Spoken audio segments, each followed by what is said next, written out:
قبر کی پہلی رات، وہ رات جس سے کوئی نہیں بچ سکتا۔ رسول اکرم صلی اللہ علیہ وسلم نے فرمایا کہ قبروں پر ایک فرشتہ مقرر ہے۔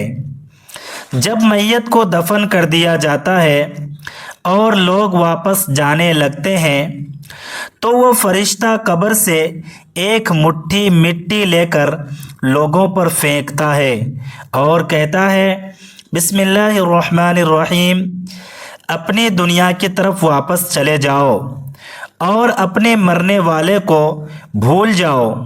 قبر کی پہلی رات میں کیا ہوتا ہے؟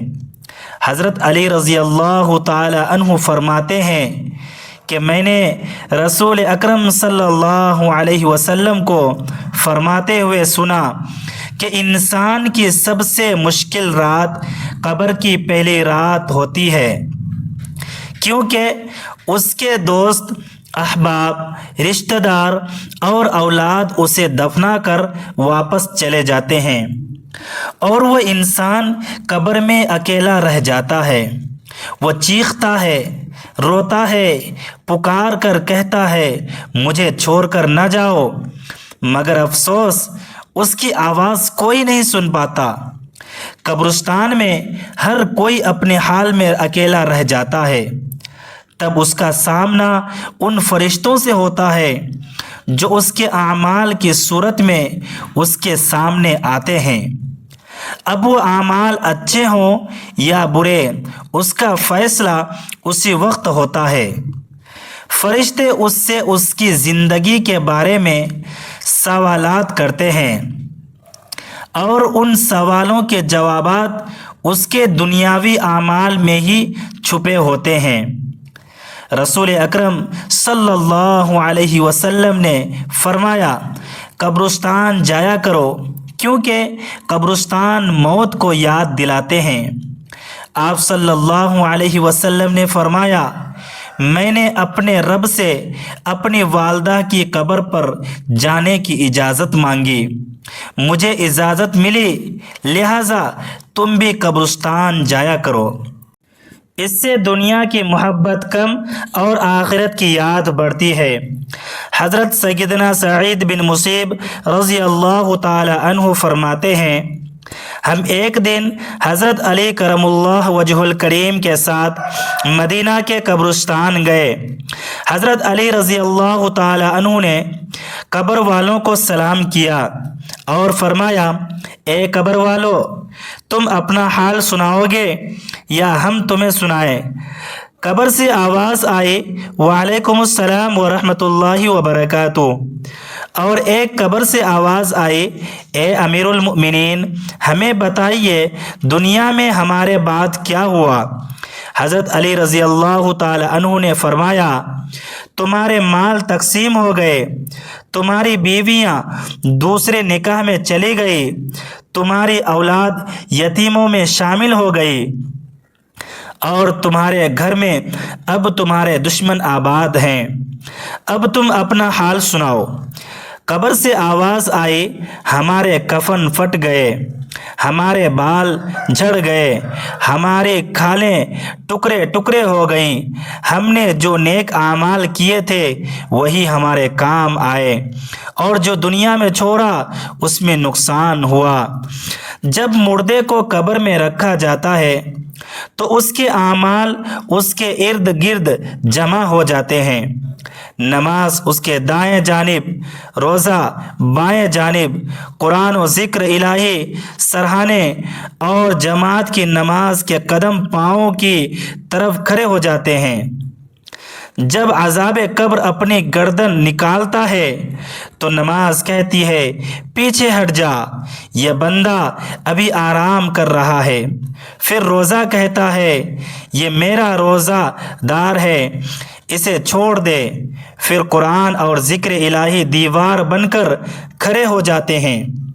یوں عذاب راستہ نہیں پاتا اور لوٹ جاتا ہے۔ پھر صبر کہتا ہے، الحمدللہ، تم سب نے مل کر اسے بچا لیا، اب میں قیامت کے دن اس کے اعمال کے ترازو میں وزن بڑھاؤں گا۔ پھر آتے ہیں دو فرشتے، منکر اور نکیر، ان کی آنکھیں بجلی کی طرح چمکتی ہے، آواز بادل کی گرج جیسی، اور ہاتھ میں لوہے کا ہتھوڑا ہوتا ہے۔ وہ کہتے ہیں بیٹھ جا، مردہ فوراً بیٹھ جاتا ہے، کفن سر سے نیچے ہو جاتا ہے۔ وہ سوال کرتے ہیں تیرا رب کون ہے، تیرا دین کیا ہے، اور تیرا نبی کون ہے؟ اگر مردہ نیک ہوتا ہے تو جواب دیتا ہے میرا رب اللہ ہے، میرا دین اسلام ہے، اور میرے نبی حضرت محمد مصطفیٰ صلی اللہ علیہ وسلم ہے۔ فرشتے کہتے ہیں تو نے سچ کہا۔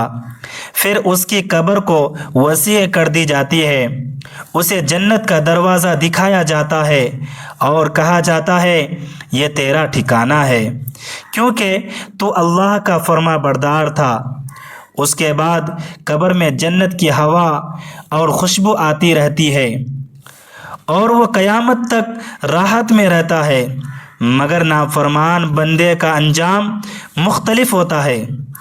جب وہ قبر میں رکھا جاتا ہے تو قبر تنگ ہو جاتی ہے، اس کی پسلیاں ایک دوسرے میں گھس جاتی ہے، کالے سانپ اس کے جسم کو کاٹنے لگتے ہیں۔ فرشتے آ کر پوچھتے ہیں تیرا رب کون ہے، تیرا دین کیا ہے، تیرا نبی کون ہے؟ وہ کہتا ہے مجھے نہیں معلوم۔ تب فرشتے لوہے کے گرز سے ایسا مارتے ہیں کہ قبر میں آگ کی چنگاریاں پھیل جاتی ہے۔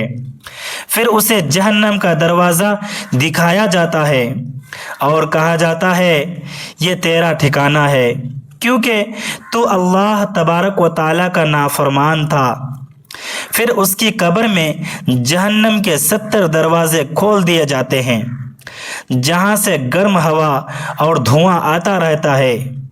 آخر میں رسول اکرم صلی اللہ علیہ وسلم نے فرمایا جب لوگ دفن کر کے لوٹ جاتے ہیں تو قبر پر مقرر فرشتہ مٹی کی ایک مٹھی ان پر پھینکتا ہے اور کہتا ہے اپنی دنیا کی طرف لوٹ جاؤ اور اپنے مرنے والے کو بھول جاؤ۔